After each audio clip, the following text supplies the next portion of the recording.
இயேசுவின் நாமத்தினாலே அன்பின் வாழ்த்துக்களை உங்களுக்கு நாங்கள் தெரிவித்துக் கொள்கிறோம். வேதாகமத்தில் இயேசு கிறிஸ்துவின் சிலுவை குறித்ததான நிழலோட்டமான வசனம் ஆதியாகமத்திலே 3ஆம் அதிகாரம் அதன் 21ஆம் வசனத்தில் முதல் முறையாக பதிவு செய்யப்படுகிறது. தேவனாகிய கர்த்தர் ஆதாமுக்கும் அவன் மனைவிக்கும் தோல் உடைகளை உண்டாக்கி அவர்களுக்கு உடுத்தினார்.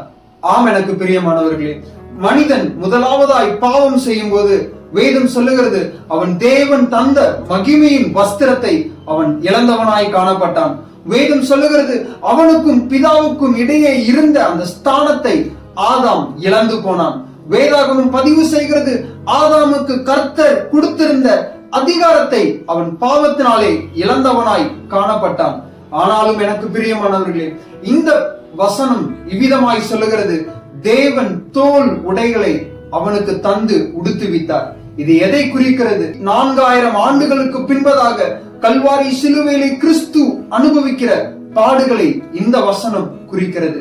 எனக்கு பிரியமானவர்களே, கிறிஸ்து இயேசு நம்முடைய பாவங்களுக்காய் அந்த கல்வாரி சிலுவையிலே மரித்து அவர் நமக்கு ஆதாம் எவைகளை இழந்து போனானோ அவைகளை மீண்டுமாய் நமக்கு தருகிறார்.